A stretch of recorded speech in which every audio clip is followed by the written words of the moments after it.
প্রিয় দিনী ভাইয়েরা, কেমন আছেন আপনারা? সবাই সিয়াম রেখেছি তো? আলহামদুলিল্লাহ। আমরা আল্লাহ পাকের দরবারে শুকরিয়া জানাই যে আল্লাহ পাক আমাদেরকে মাহে রমাদানে সুস্থ শরীরে সওম রাখার তৌফিক দান করেছেন। আলহামদুলিল্লাহ। রমাদান মাস কি কারণে মহিমান্বিত? রমাদান মাসে এমন কি হয়েছে যেই কারণে রমাদান মাসকে আমরা সম্মান করি, সওম রাখি এবং রমাদান মাসকে কেন্দ্র করে আমরা বিভিন্ন নেক আমল করে থাকি? এর বিশেষ ঘটনাটা কি, বিশেষত্ব কি? আল্লাহ পাক এর উত্তর দিয়েছেন সূরাতুল বাকারা এর 185 নম্বর আয়াতে। আল্লাহ রাব্বুল আলামিন বলছেন, বা'দা আউযু বিল্লাহি মিনাশ শাইতানির রাজীম, আল্লাহ পাক বলছেন, শাহরু রমাদানাল্লাযী উনজিলা ফীহিল কুরআন, রমাদান সেই মাস যেই মাসে কুরআনুল কারীম নাজিল করা হয়েছে। কি নাজিল করা হয়েছে? রমাদান সেই মাস যেই মাসে কুরআনুল কারীম নাজিল করা হয়েছে। হুদাল লিন্নাস, পুরো মানব জাতির জন্য হেদায়েত স্বরূপ। ওয়া বাইয়িনাতিন মিনাল হুদা ওয়াল ফুরকান, কোরআন হচ্ছে বাইয়িনাত, সুস্পষ্ট প্রমাণ, নিদর্শন, এবং ফুরকান, সত্য মিথ্যা, ন্যায় অন্যায়ের একমাত্র মানদণ্ড। সত্য মিথ্যা, হক বাতিল, ন্যায় অন্যায় এর মানদণ্ড কি মানুষের জ্ঞান নাকি আল্লাহর ওহী? আল্লাহ পাকের সর্বশেষ ওহীর নাম কি? তাওরাত, জাবুর, ইনজিল না কোরআন? আল্লাহ পাক বলছেন সর্বশেষ ওহী, সত্য মিথ্যার চূড়ান্ত মানদণ্ড আল কোরআন আল্লাহ পাক নাজিল করেছেন রমাদান মাসে। বলেন সুবহানাল্লাহ। রমাদান মাসে একটা রাত আছে, লাইলাতুল কদর। লাইলাতুল কদর 27 রমাজানেই হবে জরুরি না। শেষ দশকের বিজোড় রাতগুলোর যে কোনো রাতে লাইলাতুল কদর হতে পারে। হতে পারে 21-এর রাত, হতে পারে 23 বা 25 বা 27 বা 29। ইন্না আনজালনাহু ফি লাইলাতুল কদর, আল্লাহ পাক বলছেন নিঃসন্দেহে আমি কোরআনকে নাজিল করেছি লাইলাতুল কদরে। ওয়ামা আদরাকা মা লাইলাতুল কদর, হে নবী আপনি কি জানেন লাইলাতুল কদর কি জিনিস? লাইলাতুল কদরি খায়রুম মিন আলফি শাহর, এই রাতটা হচ্ছে 1000 মাসের চাইতে উত্তম। কোরআন নাজিল করার কারণে লাইলাতুল কদর 1000 মাসের চেয়ে উত্তম। এই লাইলাতুল কদরে আপনি ইবাদত করলে 1000 মাস ইবাদতের নেকি পাবেন ইনশাআল্লাহ। সুবহানাল্লাহ। তানাজ্জালুল মালায়েকাতু ওয়ার রূহ, এই রাতে মালায়েকা নাজিল হন, অবতীর্ণ হন বা অবতরণ করেন এই পৃথিবীতে, এবং জিবরাইল আলাইহিস সালাম এই পৃথিবীতে আসেন, নেককার বান্দাদের জন্য দোয়া করতে থাকেন। সালামুন হিয়া হাত্তা মাতলাইল ফজর, সকাল পর্যন্ত এই রাতে শান্তি বিরাজ করে। এই রাতে জিবরাইল আলাইহিস সালাম ফেরেশতাদেরকে নিয়ে আসেন, প্রত্যেকটা কাজের ফয়সালা অর্থাৎ 1 বছরের তাকদীর নতুন করে নবায়ন করা হয় লাইলাতুল কদরের রাতে। আল্লাহ পাক বলছেন এই কদরের রাতেই আমি কোরআন নাজিল করেছি। আর এই কোরআন যে মাসে নাজিল করা হয়েছে তার নাম কি? রমাদান মাস। তাহলে রমাদান মাসের সবচেয়ে গুরুত্বপূর্ণ বিষয়টা হচ্ছে আল কোরআন নাজিল হওয়া। এই তো কথা কি বুঝতে পারছেন? রমাদান মাসের সবচেয়ে গুরুত্বপূর্ণ ইভেন্টটা কি? আল কোরআন নাজিল হওয়া। যেই কোরআন নাজিল হওয়ার পরে আইয়ামে জাহেলিয়াতে আরবের যত নোংরা সংস্কৃতি ছিল সব কিছু ধুয়ে মুছে পরিষ্কার হয়ে গেছে, হয়নি? আইয়ামে জাহেলিয়াতে শিরক ছিল, আইয়ামে জাহেলিয়াতে সুদ ছিল, সুদ। আইয়ামে জাহেলিয়াতে মাদক দ্রব্যের প্রচলন ছিল, নারীর অবমাননা ছিল, মেয়েদেরকে জীবন্ত কবর দেওয়া হতো, জেনা ছিল, ব্যভিচার ছিল, ধর্ষণ ছিল, মেয়েদের অধিকার ছিল না, দাস প্রথা ছিল, জুলুম ছিল, অন্যায়, মারামারি, কাটাকাটি, রাহাজানি, যুদ্ধ বিগ্রহ, এগুলো আইয়ামে জাহিলিয়াতে পূর্ণ ছিল। এইরকম একটা জাহেলি সমাজকে মাত্র 23 বছরের ব্যবধানে আল্লাহ রাব্বুল আলামিন পরিবর্তন করে দিলেন। সুবহানাল্লাহ। কে পরিবর্তন করলেন? মুহাম্মদুর রাসূলুল্লাহ সাল্লাল্লাহু আলাইহি ওয়াসাল্লাম কিসের মাধ্যমে পরিবর্তন করলেন? আল্লাহর ওহী, কোরআন এবং সুন্নাহর মাধ্যমে। কত বছরের ব্যবধানে? মাত্র 23 বছর। মাত্র 23 বছর। 23 বছর পরের মক্কায় গিয়ে আপনি দেখবেন কোনো সুদ নাই, কোনো শিরক নাই, কোনো মাদক নাই, কোনো নারীর অবমাননা নাই। সেখানে মেয়েদেরকে আর ধর্ষণ করা হচ্ছে না, সেখানে আর মাদকদ্রব্য মানুষ খাচ্ছে না, সেখানে ভাই ভাই হয়ে গেছে সবাই, একে অপরের সাথে কোনো মারামারি কাটাকাটি ভেদাভেদ নাই, সবাই একটা উম্মাহ হয়ে গেছে। তো এই যে 23 বছরে একটা নোংরা সমাজকে আলোকিত সমাজে পরিণত করা হলো কিসের মাধ্যমে? আল কোরআনের মাধ্যমে। আর সেই কোরআন নাজিল করা হয়েছে রমাদান মাসে। তাহলে এই রমাদান মাসে আমাদের সবচেয়ে বড় দায়িত্বটা কি? কোরআন কেন্দ্রিক জীবন গড়া, তাই নয় কি? কোরআন কেন্দ্রিক জীবন গড়া, কোরআন পড়তে শেখা, কোরআন মানুষকে শেখানো, কোরআনের অর্থটা বোঝা, কোরআনকে নিয়ে গবেষণা করা, কোরআনের দাওয়াত মানুষকে দেয়া এবং কোরআনের যে বিধান এটা বাস্তবায়নের চেষ্টা করা। এই তো কোরআন কেন্দ্রিক কাজ, তো এইগুলোই। নবী সাল্লাল্লাহু আলাইহি ওয়াসাল্লাম এবং সাহাবায়ে কেরাম 23 বছর ধরে এই কাজগুলো করেছিলেন বলেই আইএমএ জাহিলিয়াত একটা আলোকিত সমাজে পরিণত হয়েছে। আমার কথা কি বুঝতে পারছেন? আলহামদুলিল্লাহ। এখন আসেন খুব সরল কথা বলি যে আমরা যারা মুসলিম আছি, কোরআন কেন্দ্রিক আমাদের কি কাজ করা উচিত, এই রমাদান মাসে আমরা কি করতে পারি, এবং রমজান মাস থেকে শিক্ষা নিয়ে সারা বছর এটাকে ধরে রাখতে পারি কিভাবে, এটাই মূল কথা। অনেক বেশি কথার প্রয়োজন নাই, মূল কথা কিন্তু অল্প। রমাদান মাসে আমাদের প্রথম দায়িত্ব হচ্ছে আল কোরআন পড়তে শেখা। আমরা কারা কারা কোরআন পড়তে জানি? হাত উঁচু করি একটু। মাশাআল্লাহ, বেশিরভাগ মানুষই কোরআন পড়তে জানেন, আলহামদুলিল্লাহ। জাযাকুমুল্লাহ খায়রান, আল্লাহ পাক আপনাদেরকে বারাকা দান করুন, দোয়া করি। প্রথম কাজ কোরআন পড়তে শেখা। পড়তে জানেন, আলহামদুলিল্লাহ। তবে আমি কিছু কথা বলি যেগুলো শুনলে হয়তো আপনার কাছে মনে হবে যে আরও ভালো করে পড়া শেখা উচিত।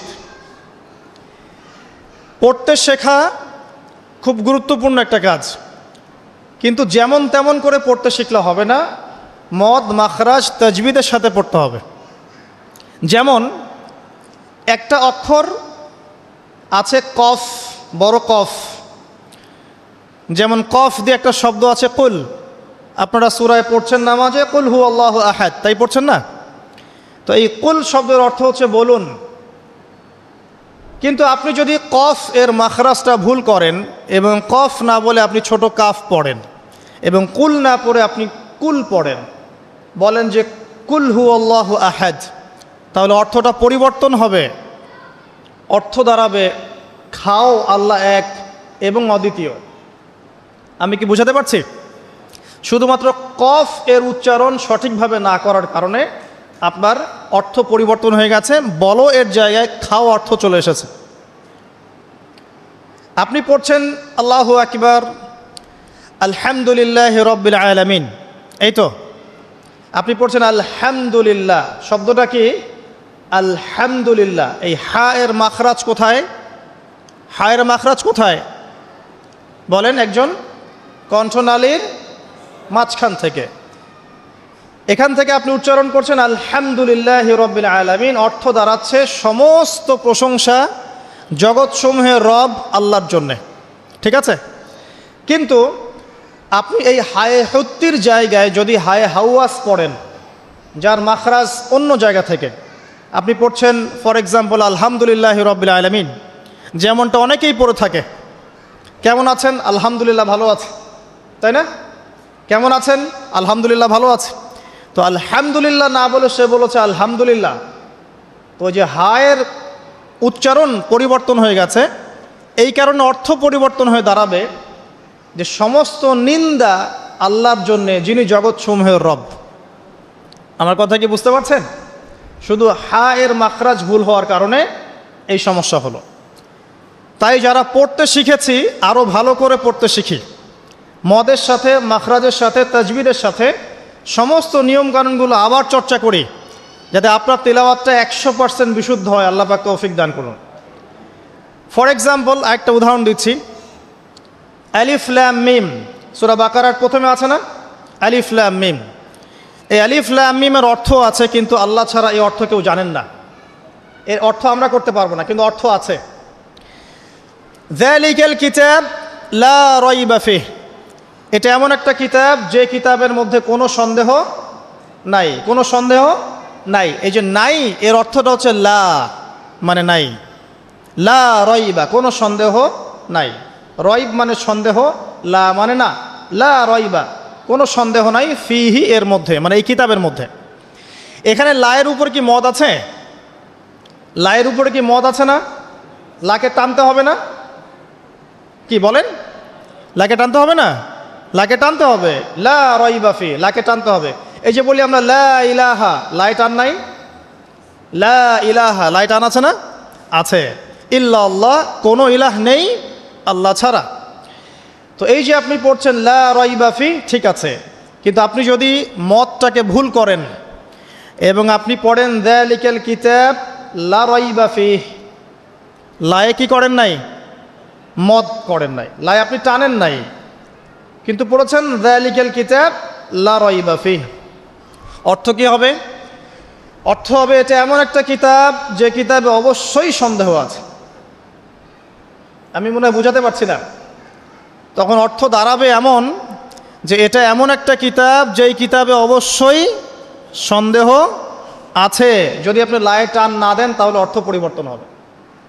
আপনি পড়ছেন কুল ইয়া আইয়ুহাল কাফিরুন, বলুন হে কাফেররা, লা আ'বুদু, আমি ইবাদত করি না, মা তা'বুদুন, যার ইবাদত তোমরা করো বা তোমরা করছো। তো এখানেও লায়ের মধ্যে মদ আছে, লা আ'বুদু মা তা'বুদুন। কিন্তু আপনি যদি মদ না করেন, যদি পড়েন কুল ইয়া আইয়ুহাল কাফিরুন লা আ'বুদু মা তা'বুদুন, অর্থ কি হবে? বলুন হে কাফেররা, বলুন হে নবী, হে কাফেররা, আমি অবশ্যই তার ইবাদত করি যার ইবাদত তোমরা করো। নাউযুবিল্লাহ। আমি কি বুঝাতে পারছি ভাই? অক্ষরের পরিবর্তনের কারণে, উচ্চারণের পার্থক্যের কারণে, টান কম বেশি হওয়ার কারণে কোরআনের অর্থ ঈমান থেকে কুফরির দিকে যেতে পারে। কথা কি বুঝতে পারছেন? অতএব যারা কোরআন তেলাওয়াত করা শিখেছেন আবারও শেখেন, শেখার কোনো শেষ নাই। যদি এখন আমি কোরআন তেলাওয়াত আপনাদেরকে ধরি, দেখা যাবে অনেকের তেলাওয়াত ভুল পাওয়া যাবে, পাওয়া যাবে না? অতএব এই রমজান মাসটাকে কাজে লাগান, রমজান মাসে কোরআন তেলাওয়াত করা শেখেন। ইমাম সাহেবের কাছে শেখেন, মুয়াজ্জিন সাহেবের কাছে শেখেন, আলেমের কাছে আসেন, মাদ্রাসায় যান। যদি এগুলো সুযোগ না থাকে, অনলাইনে অনেক কোর্স করানো হচ্ছে, অনলাইনে কোর্স করেন। সবচেয়ে ভালো হয় মাদ্রাসায় গিয়ে পড়লে। যদি মাদ্রাসায় পড়তে না পারেন, অনলাইন অফলাইনে কোর্সের মাধ্যমে শেখেন। আপনাকে শিখতে হবে, যে কোনো নিয়মে হোক শিখতে হবে। নুরানি পদ্ধতি বলেন, বৈজ্ঞানিক পদ্ধতি বলেন, যে নিয়মেই বলেন, আপনাকে বিশুদ্ধ করে শিখতে হবে। এবার শিখে ফেললে আপনি কি পাবেন? খুব সংক্ষেপে বলছি। শিখে ফেললে আপনি কোরআন তেলাওয়াত করবেন নিয়মিত। আমি পরামর্শ দেই, প্রত্যেক দিন এক পারা করে পড়েন। প্রত্যেক দিন এক পারা, তাহলে 30 দিন 30 পারা পড়া হবে। প্রত্যেক মাসে একটা করে খতম দিতে পারবেন, আপনি বছরে 12টা খতম দিতে পারবেন। যদি আপনি বিশুদ্ধ করে তেলাওয়াত করতে শেখেন, তাহলে রাসূল সাল্লাল্লাহু আলাইহি ওয়াসাল্লামের কিছু হাদিস আপনার জন্যে। নবী সাল্লাল্লাহু আলাইহি ওয়াসাল্লাম বলেছেন, ইকরাউল কোরআন, তোমরা বিশুদ্ধ করে কোরআন তেলাওয়াত করো। ফাইন্নাহু ইয়াতি ইয়াউমাল কিয়ামাহ শাফিআন লিআসহাবিহি, কারণ কিয়ামতের দিন কোরআন তার পাঠকের পক্ষে সুপারিশ করবে। সুবহানাল্লাহ। তিনি বলছেন সূরা বাকারা এবং সূরা আলে ইমরান সুপারিশ করবে, ওই পাঠকের উপরে ছায়া প্রদান করবে। কিয়ামতের মাঠে কোনো ছায়া থাকবে? আল্লাহর আরশের ছায়া থাকবে, কোরআন আপনাকে ছায়া দিবে। সূরা আলে ইমরান, সূরা বাকারা আপনাকে ছায়া দিবে।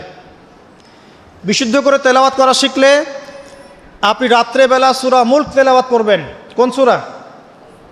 সূরা মুলক। যে ব্যক্তি রাতের বেলা তেলাওয়াত করে, এই ব্যক্তি মৃত্যুবরণ করলে ইনশাআল্লাহ তাআলা তার কবরের আযাব হবে না। কবরের আযাব কি চারটাখানি কথা? সূরা মুলক তেলাওয়াত করলে এই ব্যক্তিকে সূরা মুলক কবরের আযাব থেকে বাঁচিয়ে দিবে ইনশাআল্লাহ। 30টা আয়াত মুখস্থ করে ফেলতে পারেন। কোরআন তেলাওয়াত করা শিখলে আপনি আয়াতুল কুরসি পড়তে পারবেন। কোনটা? আল্লাহু লা ইলাহা ইল্লা হুয়াল হাইয়ুল কাইয়ুম, এখান থেকে শেষ পর্যন্ত সূরা বাকারার আয়াত নাম্বার 255।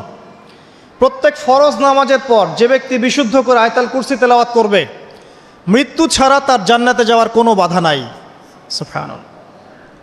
আর ছোট্ট সূরা আছে কিছু, সূরা ফালাক, সূরা নাস, সূরা ইখলাস। সকালে 3 বার সূরা ইখলাস, 3 বার ফালাক, 3 বার নাস। বিকেলবেলা বা সন্ধ্যার পরে 3 বার সূরা ইখলাস, 3 বার ফালাক, 3 বার নাস। নবী সাল্লাল্লাহু আলাইহি ওয়াসাল্লাম বলছেন, এই ব্যক্তিকে দৃশ্য অদৃশ্যের যাবতীয় ক্ষতি থেকে বাঁচানোর দায়িত্ব আল্লাহ নিয়ে নেবেন ইনশাআল্লাহ। কোনো বিপদ আপদ বালা মুসিবত হঠাৎ করে আপনাকে আক্রমণ করবে না ইনশাআল্লাহ। এরপরে আছে সূরা বাকারার শেষের 3টা আয়াত, লিল্লাহি মা ফিস সামাওয়াতি, এখান থেকে ফানসুরনা আলাল কওমিল কাফিরিন পর্যন্ত।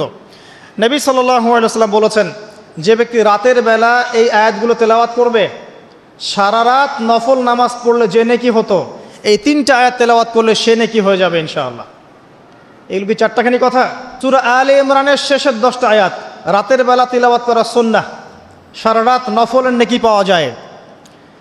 সূরাতুল কাফিরুন, কুল ইয়া আইয়ুহাল কাফিরুন, এই সূরাটা যদি কেউ ঘুমানোর সময় পাঠ করে, রাতে শোয়ার সময় পাঠ করে, আল্লাহ নবীজি বলছেন সেই ব্যক্তিকে আল্লাহ পাক শিরকের পাপ থেকে বাঁচাবে।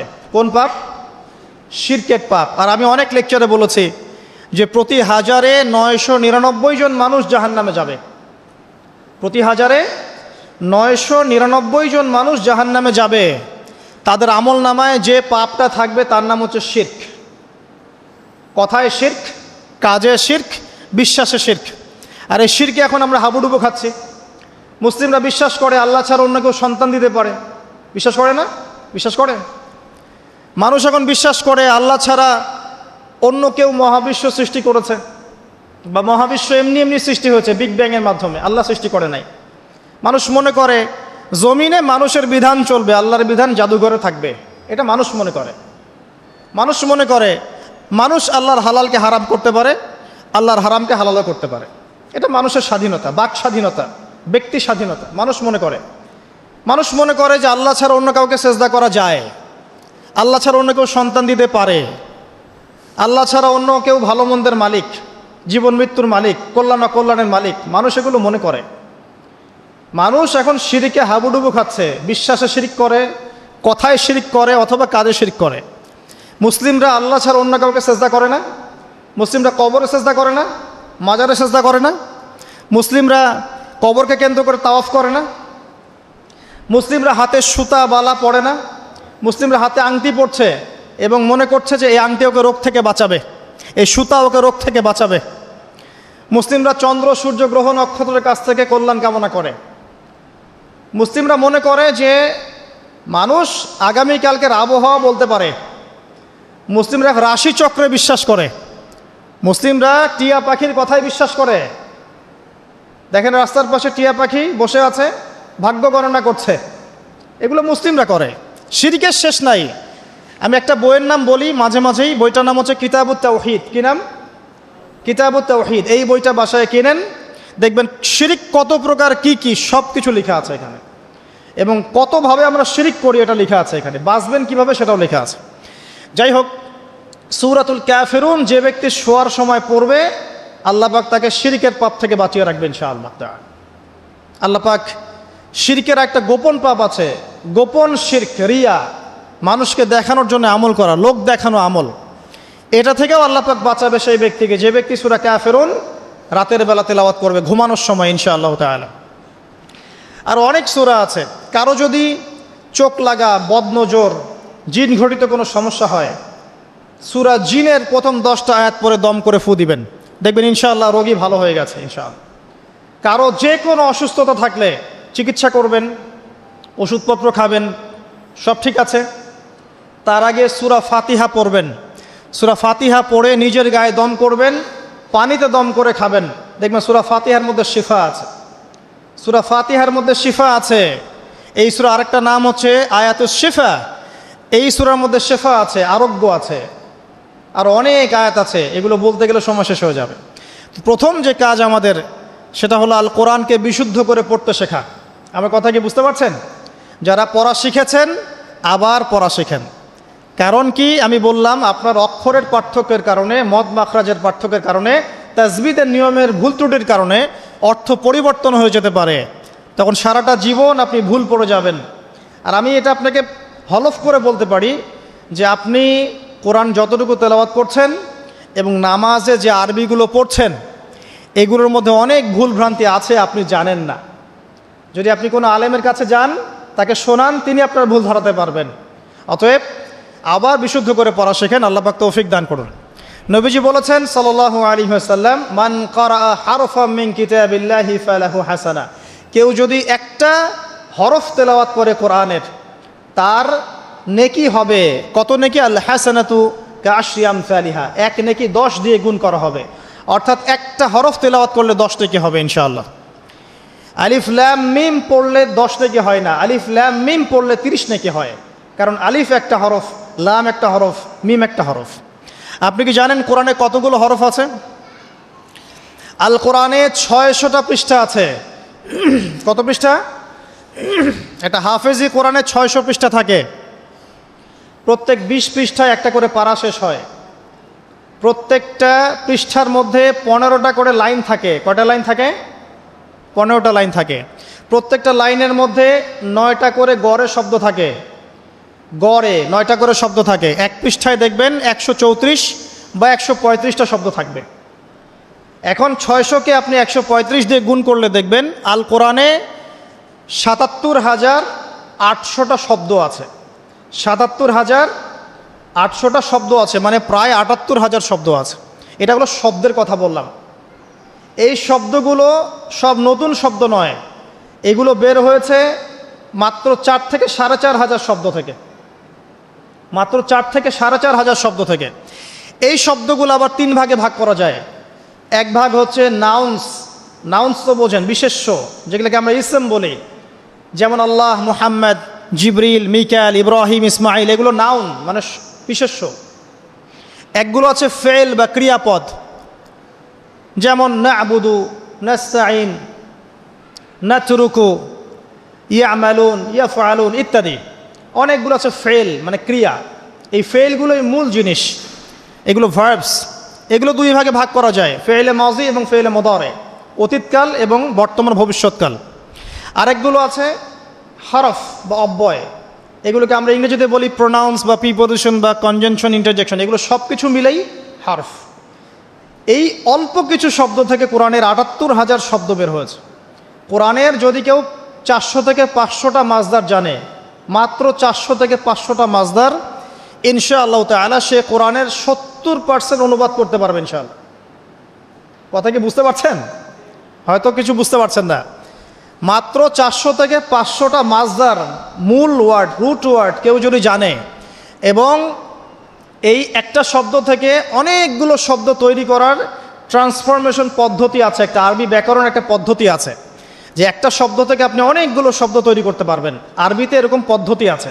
এই পদ্ধতিটা যদি সে জানে এবং এই সিনোনিমসগুলো, ভোকাবুলারিগুলো মনে রাখতে পারে, মাজদারগুলো মনে রাখতে পারে, ইসিমগুলো মনে রাখতে পারে, হরফের ব্যবহারগুলো জানে, সে ইনশাআল্লাহ তাআলা অল্প সময়ের মধ্যে 70% কোরআনের অনুবাদ করতে পারবে ইনশাআল্লাহ।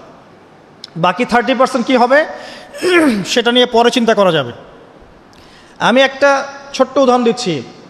সূরা ফাতিহা, এখানে কম বেশি 18 থেকে 20টা শব্দ আছে, ঠিক আছে? আলহামদুলিল্লাহি রব আলামিন, রহমান রহিম, মালিক ইয়াউমদ্দিন, শব্দগুলো আছে।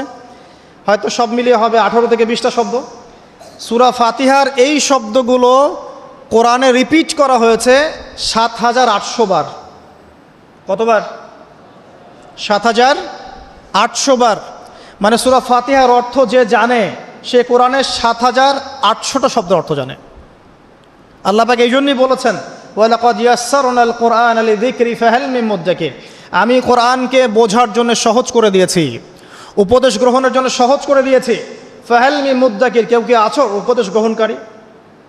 কোরআন বোঝা সহজ। হাদিস শাস্ত্র কঠিন। হাদিস শাস্ত্রের মধ্যে অনেক কঠিন শব্দ থাকে, অনেক উঁচু স্তরের ব্যাকরণ থাকে। কোরআন সত্যি বোঝা সহজ। শুধু প্রয়োজন আপনার পরিশ্রম, আপনার লেগে থাকা, আপনার দোয়া, আপনার অধ্যবসায় এবং আলেম উলামার কাছে যাওয়া আসা করা, এবং ধারাবাহিকতা বজায় রাখা। ইনশাআল্লাহ 2টা বছর সময় দেন, দেখবেন ইনশাআল্লাহ তাআলা আপনি আল কোরআনের মিনিমাম 60 থেকে 70% বুঝতে পারছেন। আমি কিন্তু বলছি না যে আপনি মুফতি হয়ে যাবেন, মুহাদ্দিস হয়ে যাবেন, মুফাসসির হয়ে যাবেন, এটা বলছি না। কিন্তু আপনি কেউ কোরআন তেলাওয়াত করলে আপনি তার অর্থটা বুঝতে পারবেন। আসুন কোরআনকে সময় দিন। রমাদান মাসে প্রথমে তেলাওয়াত করা শিখুন, প্রত্যেক হরফে 10টা করে নেকি পাবেন। এই যে বললাম ৭৮,০০০ শব্দ, তাহলে অক্ষর কত লাখ আছে আপনি চিন্তা করেন। এখন বিশুদ্ধ করে তেলাওয়াত করা শিখলে যদি আপনি রমাদান মাসে 1 খতম দেন কোরআন, এমনিই তো খতম দিলে আপনার প্রত্যেক হরফে 10 নেকি হবে, আর রমাদান মাসে খতম দিলে 70 থেকে 700 গুণ বাড়িয়ে দেওয়া হবে। তাহলে একটা খতম দিলে আপনার আমল নামায় কত কোটি নেকি লেখা হবে, এটা আপনি চিন্তা করেন। তাই রমাজানে যারা কোরআনকে সময় দিতে পারেনি এখনও, আমি বলবো তাদের চেয়ে হতভাগা আর কেউ নাই এখন। তাদের চেয়ে হতভাগা মানুষ এই পৃথিবীতে কেউ নাই। আর তার জন্য আফসোস, যে ব্যক্তির বয়স হয়ে গেছে, বার্ধক্যে চলে গেছে, কিন্তু কোরআন বিশুদ্ধ করে তেলাওয়াত করার সৌভাগ্য হয়ে ওঠে নাই। আল্লাহ পাক আমাদের সবাইকে কোরআন তেলাওয়াত করার তৌফিক দান করুন, আমিন। প্রত্যেক মাসে একটা করে খতম দেওয়ার তৌফিক দান করুন, প্রত্যেক দিন 1 পারা করে পড়ার তৌফিক দান করুন, এবং কোরআনের অর্থ বোঝার তৌফিক দান করুন, আমিন। কোরআন তিলাওয়াত করা শেখার পরে কি করবেন? কিছু অংশ হিফজ করবেন, কিছু অংশ মুখস্থ করবেন। যারা পুরো মুখস্থ করে তাদেরকে আমরা বলি হাফেজে কোরআন, তাই তো? আমরা যারা হাফেজ হতে পারি নাই, আমাদের বাচ্চাদেরকে হাফেজ বানানো যায় না? আমার ছেলে, আমার মেয়ে, আপনার ছেলে, আপনার মেয়ে হাফেজ হতে পারে না? আর আমরা সারা জীবনে কত শত বই মুখস্থ করেছি। কেমিস্ট্রির ওই যে পর্যায় সারণী আপনার মুখস্থ, ফিজিক্সের সূত্রগুলো মুখস্থ, এই যে হায়ার ম্যাথের কঠিন কঠিন সূত্র মুখস্থ, ইকোনমিক্স মুখস্থ। আপনার বিসিএস কোচিং করছেন, আপনি কোন সাহিত্য কে লিখেছে, কোন কবিতা কে লিখেছে, কোন কবির জন্ম কবে, মৃত্যু কবে, সব মুখস্থ, তাই না? আমরাও তো পড়েছি এগুলা। তো এগুলো মুখস্থ করায় না?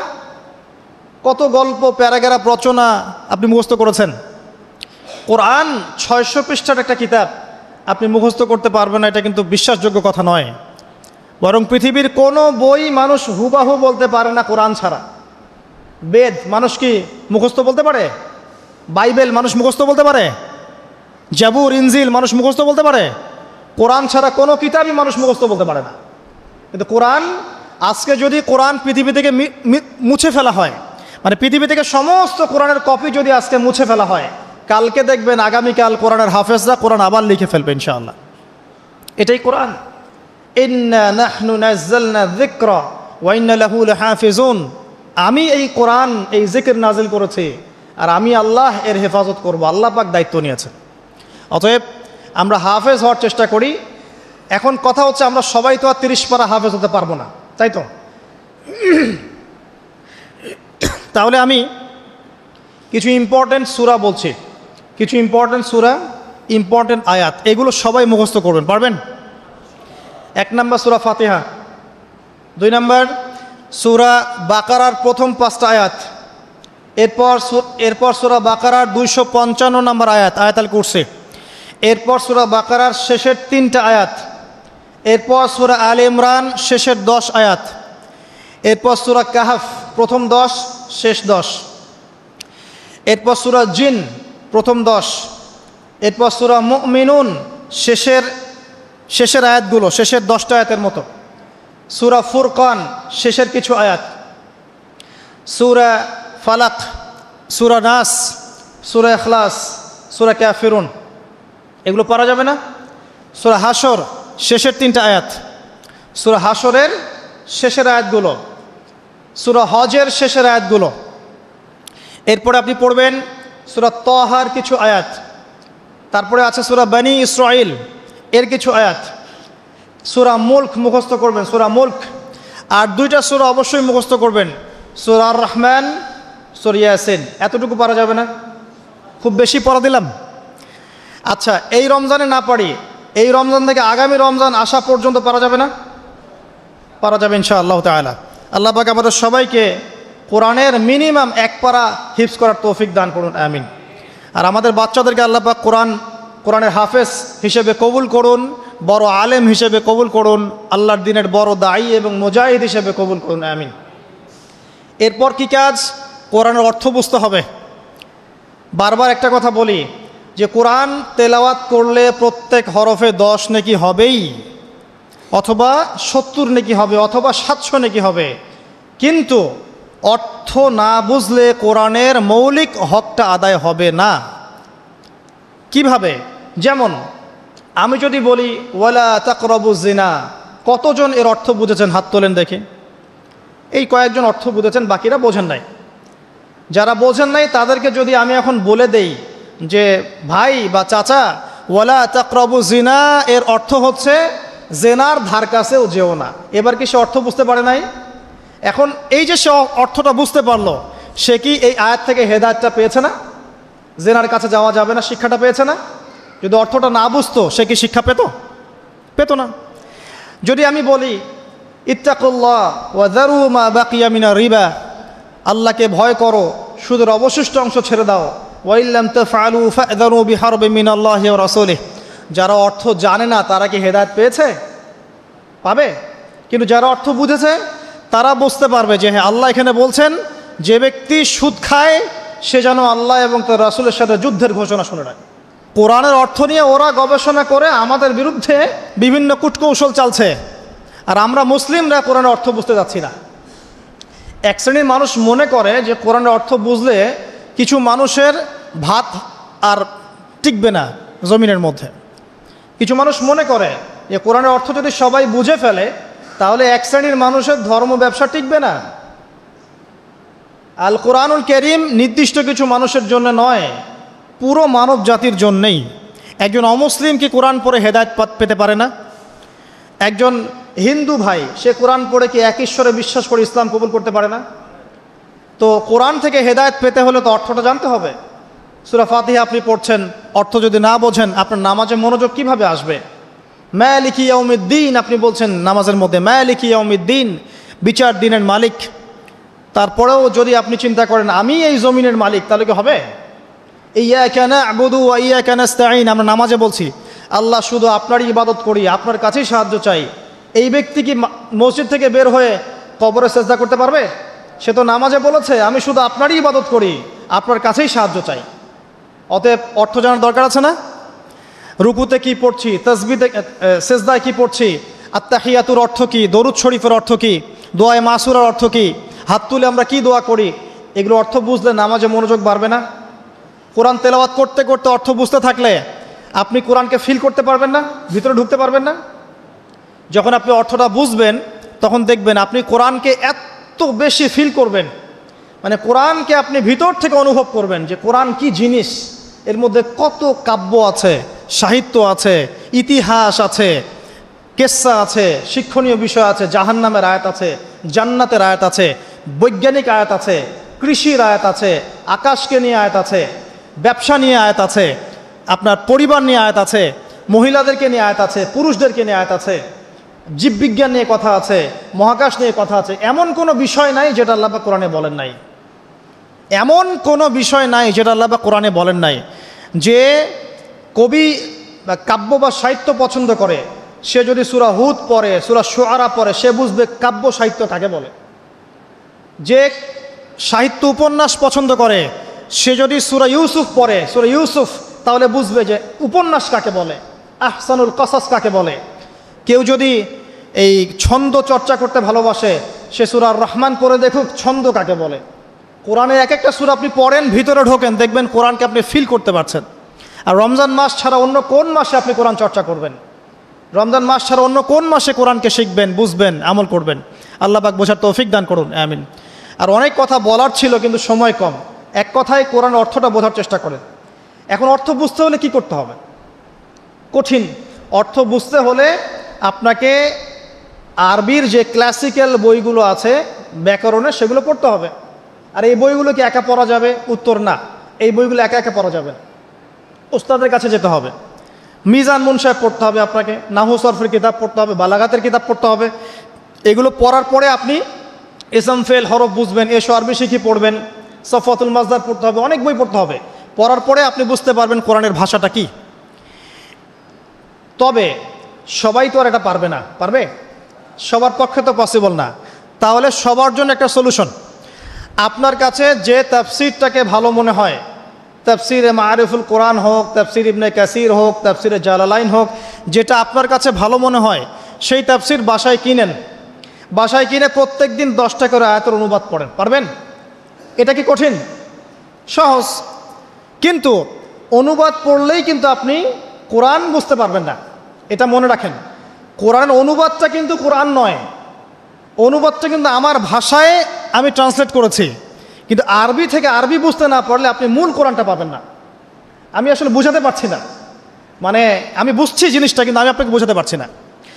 আরবি এই যে আপনার মনে করেন ওয়াদ্দুহা ওয়াল-লাইলি ইযা সাজা মা ওয়াদ্দা'আকা রাব্বুকা ওয়া মা ক্বালা ওয়ালাল আখিরাতু খায়রুল লাকা মিনাল উলা ওয়ালা সাওফা ইউ'তিকা রাব্বুকা ফাতারদা আলাম ইয়াজিদকা ইয়াতীমান ফাআওয়া ওয়া ওয়াজাদাকা দাল্লান ফাহাদা ওয়া ওয়াজাদাকা আইলান ফাআগনা فأما اليتيم فلا تقهر وأما السائل فلا تنهر وأما بنعمة ربك فحدث। এই যে আমি একটা সূরা তেলাওয়াত করলাম, আমি আরবি থেকে আরবি বুঝতে পেরেছি, আমি আরবি থেকে আরবি বুঝতে পারছি এটার, কিন্তু এর অর্থটা পড়লে আপনি আরবির ভিতরে ঢুকতে পারবেন না।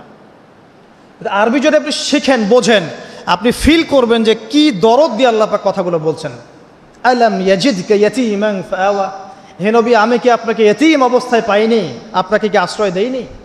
এই যে কন্টেন্ট, ধারাবাহিকতা, প্রসঙ্গ, এর ফ্লেভার, এটা বুঝতে হলে আপনাকে আরবি ভাষা লাগবে।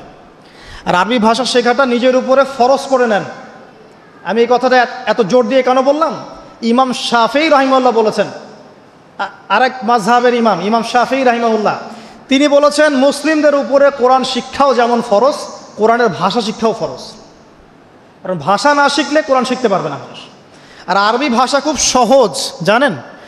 আরবি ভাষা সহজ। বাংলা ব্যাকরণ যত কঠিন, আরবি ব্যাকরণ এত কঠিন নয়। বাংলা ব্যাকরণ কঠিন না? সন্ধি, কারক, বিভক্তি, সমাস পড়েছেন না? সমাস এত সহজ, কঠিন না জিনিসগুলো? আরবিটা সহজ। ইংরেজিতে আপনি টেন্স পড়ছেন, ভয়েস, ন্যারেশন, কত কি পড়ছেন না? কঠিন। আরবিটা কিন্তু সহজ। আর আপনি কোরআনের আরবিটুকু বোঝেন। আমি তো বলছি না সারাদিন আপনাকে আরবিতে কথা বলতে হবে, শুধু কোরআনের আরবিটুকু বোঝার চেষ্টা করেন, কারণ যাতে করে আপনি কোরআন, আল্লাহর কিতাব, আল্লাহর ভাষায় আপনি বুঝতে পারেন। আল্লাহ পাক তৌফিক দান করুন। আর যারা একেবারেই পারছেন না, অনুবাদ কিনেন, বাসায় তাফসির কিনেন, বাসায় 10টা করে আয়াত পড়েন, অনুবাদ পড়েন। কিন্তু অনুবাদ পড়েই ফতোয়াবাজি করবেন না, অনুবাদ পড়ে ফতোয়াবাজি করবেন না। অনুবাদ পড়ে অনেকে কিন্তু আবার গোমরাও হয়ে গেছে। এক শ্রেণী মানুষও বের হয়েছিল, এখনও আছে, যে কোরআন মানি, হাদিস মানি না। অনুবাদ করে দেখবে যে অনুবাদে লেখা আছে ওয়ালাকাদ সাররাফনা ফি হাযাল কুরআন লিন-নাস মিন কুল্লি মাসাল, কোরআনে আল্লাহ পাক সব বিষয়ে ব্যাখ্যা করেছেন। তখন সে বলবে কোরআন যথেষ্ট, হাদিসের দরকার নাই। এই যে আল্লাহ পাক কোরআনে বলেছেন, দলিল আছে। তো কোরআন পড়েও মানুষ বিভ্রান্ত হতে পারে। কিন্তু অতএব অনুবাদ পড়ে যেটা বুঝবেন না, অবশ্যই আলেম ওলামার কাছে আসবেন। এবং আমি সবসময় বলি, বাংলাদেশের প্রেক্ষাপটে কওমি ঘরানার ওলামায়ে কেরাম যারা আছেন তাদের কাছে জ্ঞানের গভীরতা অনেক বেশি। এই কথাটা আমি বলেছি, বাস বলেছি, এর পিছনে অনেক ভিত্তি আছে। আমি যাচাই বাছাই করে, গবেষণা করে, অভিজ্ঞতার আলোকে কথাটা বলেছি। হুট করে আপনার বুঝে নাও আসতে পারে, কিন্তু কওমি ঘরানার ওলামায়ে কেরাম যারা আছেন তাদের মাঝে কিছু কিছু বিষয়ে ত্রুটি বিচ্যুতি থাকতে পারে, কিন্তু উসুলের জ্ঞান, আরবি ভাষার জ্ঞান, তাফসীরের জ্ঞান, হাদিসের জ্ঞান, এমনকি মারেফত, এই বিষয়গুলো তাদের মধ্যে অনেক বেশি আছে। এই জন্যে আমি তাদের কথা বলি গর্বের সাথে যে আলহামদুলিল্লাহ বাংলাদেশে আল্লাহ পাক এই শ্রেণীর উলামায়ে কেরামকে দিয়ে ধন্য করেছেন। তাদের কাছে যান, তাদের কাছে গিয়ে পড়াশোনা শেখেন, সোহবতে যান, যেটা বুঝবেন না আপনি জিজ্ঞাসা করেন, নিজে ফতোয়া দেওয়ার চেষ্টা করবেন না। আল্লাহ পাক বোঝার তৌফিক দান করুন, আমিন। আমি শেষ করছি আর 10 মিনিটের মধ্যে ইনশাআল্লাহ। তো 3টা কাজ আমরা শিখলাম। রমজান মাস কোরআন নাজিলের মাস, এই মাসে কোরআন শিখতে হবে। 1 নাম্বার, যারা তেলাওয়াত করতে জানি না অবশ্যই তেলাওয়াত করা শিখব, যারা জানি আবারও শিখবো ইনশাআল্লাহ। 2 নাম্বার, আমাদেরকে অবশ্যই কিছু অংশ মুখস্থ করতে হবে। যদি পুরো অংশ মুখস্থ করতে নাও পারি, কিছু কিছু সূরা আয়াত বলেছি, এগুলো মুখস্থ করবেন ইনশাআল্লাহ তাআলা। 3 নাম্বার, অবশ্যই কোরআনের অর্থ বোঝার চেষ্টা করবেন, আরবি ভাষা শিখবেন, না পারলে তাফসীর কিনে পড়বেন, ওলামায়ে কেরামের কাছে গিয়ে জিজ্ঞাসা করে জেনে নেবেন। সব বিষয়ে নিজে ফতোয়া দিতে যাবেন না। 4 নাম্বার, রমজান মাস শুধু কোরআন শিক্ষা এবং বোঝার মাস নয়, মানুষকে শেখানোরও মাস। যারা কোরআন আমরা জানি, বুঝি, অন্যকে শেখাতে হবে। মসজিদ ভিত্তিক কোরআন শেখানোর ক্লাস চালু করতে হবে, মাদ্রাসা ভিত্তিক চালু করতে হবে, অনলাইনে চালু করতে হবে, অফলাইনে চালু করতে হবে। এবং রমজানের এই শিক্ষাটাকে সারা বছর ধরে রাখতে হবে। সারা বছর কোরআনের কোর্সগুলো যেন চালু থাকে মসজিদে, মাদ্রাসায়, আমাদের এলাকা ভিত্তিক বা অনলাইনে অফলাইনে কোরআনের কোর্স যেন চালু থাকে। তাহলে কি হবে, সারাটা জীবন সারাটা বছর কোরআন কেন্দ্রিক সময় কাটাতে পারবো ইনশাআল্লাহ তাআলা। আপনি বিশ্বাস করেন কোরআন আপনার সবচেয়ে সেরা বন্ধু হবে ইনশাআল্লাহ।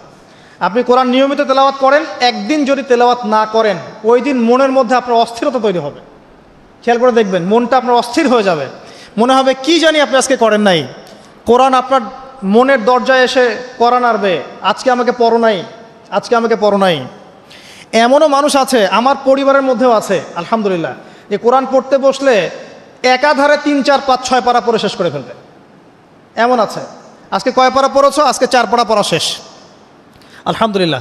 যারা পড়ার ভিতরে ঢুকে যায়, পড়ার ভিতরে ঢুকে গেছে, অর্থ বুঝছে, দেখবেন তার খাওয়ার ঠিক নাই, ঘুমের ঠিক নাই, তার পেশাব পায়খানাও ঠিক নাই, সে পড়ছে আর পড়ছে, পড়ছে আর পড়ছে। দেখবেন এই মহব্বত তৈরি হবে তখন যখন আপনি কোরআনটা বুঝবেন, সময় দিবেন। আমরা নিয়াত করি আল্লাহ পাক আমাদের সবাইকে প্রত্যেক দিন কোরআনকে সময় দেওয়ার তৌফিক দান করুন, আমিন। এবং কোরআন তেলাওয়াত করলে যে নেকি হবে, আল্লাহ পাক আপনার প্রতি রহম করবেন, বরকত দিবেন, আপনার জন্য পরকালে কোরআন সুপারিশ করবে। শুধু তাই না, আপনি শারীরিক মানসিকভাবে সুস্থ থাকবেন। কোরআন ওয়া নুনাজ্জিলু মিনাল কোরআন মা হুয়া শিফাউ ওয়া রাহমা, কোরআনের মধ্যে আল্লাহ পাক শিফা এবং রহমত নাজিল করেছেন। কোরআনের শিফা আছে, শিফা আরোগ্য আছে। যারা বেশি বেশি কোরআন তেলাওয়াত করে তারা কম অসুস্থ হয়। এবং আরেকটা কথা বলি, এখন আমাদের দুনিয়ার অনেক চাপ না, মাথায় অনেক প্রেশার নিতে হয় না, পারিবারিক চাপ, অফিসের চাপ, ব্যবসার চাপ নিতে হয় না। যে যত বেশি কোরআন তেলাওয়াত করে তার মাথার চাপ নেওয়ার ক্ষমতা তত বেশি হয়। উসমান রাদিয়াল্লাহু আনহুর বাড়ি ঘেরাও করে রেখেছে এক শ্রেণীর মানুষ, যারা তাকে হত্যা করতে চাচ্ছে। তারাও নাকি মুসলিম। তিনি জানেন যে এখন তারা এসে তাকে হত্যা করবে। শেষ সময় হলে আপনি কি করতেন? কিছু একটা তো করতেন, পালানোর চেষ্টা করতেন, অথবা ওসিয়ত করতেন, বা কিছু একটা করতেন, বা ওদেরকে প্রতিহত করার চেষ্টা করতেন। উসমান রাদিয়াল্লাহু আনহু কোরআন খুলে তেলাওয়াত করতে শুরু করলেন। তেলাওয়াত করতে করতে করতে করতে এই 1 পারা কি 1.5 পারা এই কাছাকাছি এসেছেন, তখন ওরা পিছন থেকে তার দাড়িটা ধরে গলার মধ্যে ছুরি চালিয়ে দিয়েছে। উসমান রাদিয়াল্লাহু আনহু যিন্নুরাইন, দুইজন মেয়ের, রাসূল সাল্লাল্লাহু আলাইহি ওয়াসাল্লামের 2 মেয়ের জামাই, জান্নাতের সার্টিফিকেট প্রাপ্ত মানুষ, তাকে মানুষ জবাই করে হত্যা করেছে। তাকে মানুষ জবাই করে হত্যা করেছে। তার গলার থেকে এই রক্তের ফিনকি গিয়ে কোরআনের উপর গিয়ে পড়ল। শেষ আমল ছিল তার কোরআন তেলাওয়াত। মানুষ যখন কোরআনের মধ্যে ডুবে যায় তখন এখানেই শান্তি পায়। আর এখন আমরা শান্তি খুঁজছি মিউজিকের মধ্যে, তাই না? পর্নোগ্রাফির মধ্যে, সিরিয়াল দেখতে, ইউটিউবিং করতে, ফেসবুকিং করতে, আড্ডাবাজি করতে, ক্যারাম খেলতে, জুয়া খেলতে, এগুলোতে শান্তি খুঁজে। এগুলো শান্তি দেয় না, এগুলো সাময়িক বিমোহিত করে, সাময়িক একটা মজা দিবে আপনাকে, শান্তি দিবে না। কোরআনে ডুবে যান, আপনি শান্তি পাবেন, দেখবেন ইনশাআল্লাহ তাআলা। আজকে বাসায় গিয়ে একটা রিকোয়েস্ট আমার, অনেক কিছুই তো বলতে পারি, একটা খালি কথা বলছি। সূরা ইউসুফ নাম শুনেছেন? সূরা ইউসুফটাকে ভালো করে পড়েন, জাস্ট একটা সূরা বলুন, জাস্ট একটা সূরা। সূরা ইউসুফটাকে আজকে বাসায় গিয়ে প্রথম থেকে শেষ পর্যন্ত পড়েন, দেখেন কি ট্র্যাজেডি, কি ঘটনা। একজন নবী, তার এতগুলো সন্তান, একটা সন্তান অত্যন্ত সুন্দর, তার প্রতি হিংসা করা হয়। তার ভাগ্য দেখবেন, তার ভাগ্য ঘুরছে কিভাবে। একবার নবীর বাড়ি থেকে কুয়ার মধ্যে, কুয়া থেকে বাজারে, বাজার থেকে রাজপ্রাসাদে, রাজপ্রাসাদ থেকে জেলখানায়, জেলখানা থেকে এই যে একদম রাষ্ট্রপ্রধান। কি ভাগ্য ঘুরে ঘুরে আসছে, কি ট্র্যাজেডি। এর বালাগাত, এর ছন্দ, এর উপন্যাসের সাহিত্য আপনি পড়ে দেখেন। আল্লাহ পাক বলেছে আহসানাল কসাস, দুনিয়াতে সবচেয়ে সেরা গল্প হচ্ছে সূরা ইউসুফ। আজকে পড়ে দেখেন, পড়েন, কোরআন আপনার ভিতর ঢুকে যাবে ইনশাআল্লাহ। আমার এই নসিহত যার যার কাছে পৌঁছে যাবে, তারা যদি আমার কথা শুনে কোরআনের ভিতর ডুবে যান, আমার লেকচার সার্থক আলহামদুলিল্লাহ। এটাই চাচ্ছি, আপনারা কোরআন কেন্দ্রিক সময় দেন। অনেক বড় বড় স্লোগান দিয়ে কোনো লাভ নাই, যে আল্লাহর জমিনে আল্লাহর দিন কায়েম করতে হবে ইত্যাদি ইত্যাদি। যতক্ষণ পর্যন্ত প্রত্যেক ঘরে ঘরে কোরআনওয়ালা মানুষ তৈরি না হবে, যতক্ষণ পর্যন্ত আমরা সবাই কোরআনের হকগুলো আদায় না করব এবং কোরআনের আলোকে জীবন না গড়ছি, ততক্ষণ স্লোগান দিয়ে আইওয়াস শোডাউন করে কোনো লাভ নাই। লাভ আছে? প্রত্যেক ঘরে ঘরে কোরআনওয়ালা মানুষ তৈরি করতে হবে। আমি আমার আলোচনা শেষ করছি, আর কয়েকটা কথা বলে শেষ করছি। সেটা হলো যে এই বিষয়গুলোর পাশাপাশি আমাদেরকে কোরআনের আদেশগুলো মেনে চলার চেষ্টা করতে হবে। শুধু জানবো কিন্তু আমল করবো না, এমনটা করলে চলবে না। জানি বুঝি আমলও করতে হবে। কোরআনের আদেশ কেমন? আল্লাহর সাথে শিরিক করা যাবে না, তাওহীদে থাকতে হবে, 5 ওয়াক্ত নামাজ পড়তে হবে, আপনার নিসাব পরিমাণ সম্পদ হলে যাকাত দিতে হবে, রমজান মাসে সওম রাখবেন, সামর্থ্য হলে হজ করবেন, প্রতিবেশীর খোঁজ নেবেন, আত্মীয়তার সম্পর্ক বজায় রাখবেন, পিতামাতার খেদমত করবেন ইত্যাদি। সত্যবাদিতার পরিচয় দিবেন, সবসময় সত্য কথা বলবেন, ন্যায়ের পথে থাকবেন। এই যে কথাগুলো কোরআনে আছে না, এই কথাগুলো কিন্তু আগেকার ধর্মগ্রন্থের মধ্যেও ছিল না? ছিল। তো এগুলো কিন্তু অসাম্প্রদায়িক কথা, এগুলো সাম্প্রদায়িক কোনো কথা নয়। কারণ প্রত্যেক ধর্মগ্রন্থে এই কথাগুলো ছিল। সত্য কথা বলতে হবে, পিতামাতার খেদমত করতে হবে, মানুষের সাথে ভালো আচরণ করতে হবে, সব ধর্মগ্রন্থে ছিল। এগুলো কোরআনেও আল্লাহ পাক আবার নাজিল করেছেন। কি জন্যে? যাতে করে আমরা আমল করতে পারি। আল্লাহ পাক আমাদেরকে আমল করার তৌফিক দান করুন, আমিন। একই সাথে কোরআনের যত নিষেধ আছে এই নিষেধগুলো বর্জন করতে হবে। শুধু আমল করব, নিষেধ ছাড়বো না, এমনটা হবে না। এমনটা করলে হবে? নিষেধও বর্জন করতে হবে। আপনি নামাজ পড়ছেন, আলহামদুলিল্লাহ, সুদটাও ছেড়ে দেন। আপনি যাকাত দিচ্ছেন, আলহামদুলিল্লাহ, ঘুষ নিয়েন না। আপনি হজ করছেন, ওমরা করছেন, মাশাআল্লাহ, আপনি দুর্নীতি করেন না, মাপে কম দিয়েন না, সিন্ডিকেট করেন না, অন্যের সম্পদ আত্মসাৎ করেন না, জনগণের প্রতি জুলুম করেন না। আল্লাহ পাক আপনাকে তৌফিক দান করুন, আমিন।